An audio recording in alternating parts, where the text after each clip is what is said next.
Резюме. Резюме деген эмне?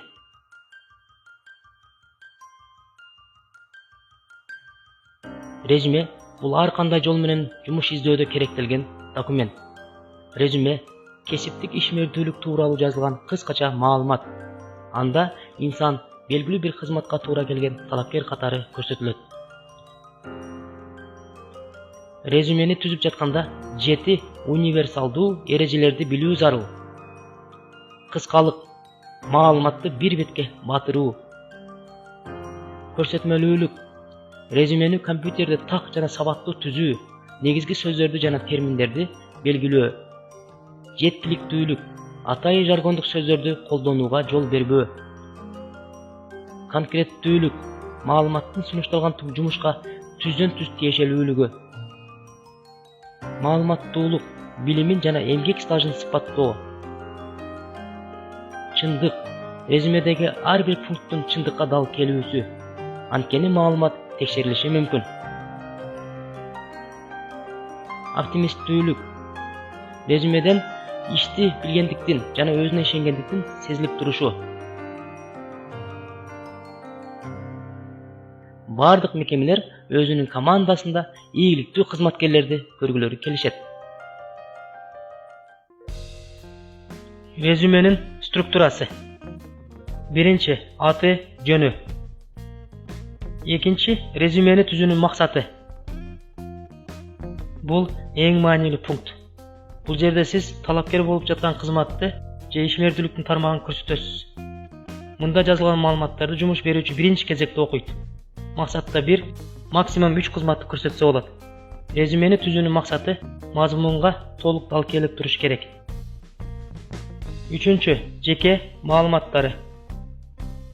Туулган датасы, жаш курагынын толук саны, жашаган жана туулган жери, катталган аймагы, жарандуулугу, үй бүлөлүк абалы сиздин каалооңуз боюнча такталат. Байланыш телефону сөзсүз жазылышы керек. Төртүнчү, билими. Окууга кирген жана аяктаган жылдарды, окуу жайдын, факультеттин, бөлүмдүн жана диплом боюнча адистиктин аталышын, квалификацияны жогорулатуу, кесиптик курстар, компьютерлик жана тилдик курстар боюнча кошумча билим тууралуу маалыматтарды көрсөтөсүз. Бешинчи, кесиптик тажрыйба. Мында иштегендин датасы, ай, жыл, мекеменин аталышы, шаар, мекеме ишмердүүлүгүнүн түрү, ээлеген кызматы, кызматтык милдеттери көрсөтүлөт.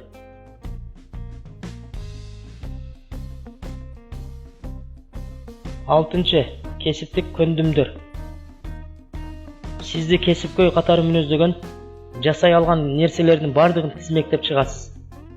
Бүтүндөй иш билгичтигиңизди көрсөткөн көндүмдөрдү киргизүүдөн баштоо жакшы болот. Жетинчи, кошумча маалыматтар. Жарыяланган материалдар, ойлоп табуулар, сыйлыктар жана ушул сыяктуу маалыматтар. Резюмени дата менен бүтүргөн. Жакшы. Дата мекемеге жиберген убакытта кол тамгасы коюлуп көрсөтүлөт. Ошону менен сиз резюмеде берилген маалыматтардын чындыгын тасдиккайсыз. Айтып койгум келет, резюменин универсалдуу шаблону жок. Жумушка орношуп жатканда ансыз деле баш маң болот эмеспи? Компьютерлик кызмат көрсөтүүчү жайларга резюменин жаздырууда абайлаш керек. Алар көбүнчө резюмени кантип жазышат? Албетте, тез чачмалап, сиздин акчаңызды алуу керек. Ошондуктан өзүңүз жазганыңыз жакшы. Жакшы сүрөт резюмени көркөм кылат. Түшкөн сүрөтүңүз түстүү болсо, андан да жакшы болот. Бирок сүрөтү бар резюмени факс менен жөнөткөндө сүрөтүңүз начар болуп калат. Ошондуктан факс менен жөнөтсөңүз, сүрөт кошпой койсоңуз болот. Бүгүнкү сабагыбыз да аягына чыгып калды. Көңүл бургандыгыңыздар үчүн чоң рахмат. Кийинки сабактарда көрүшкөнчө сак саламатта болуңуздар.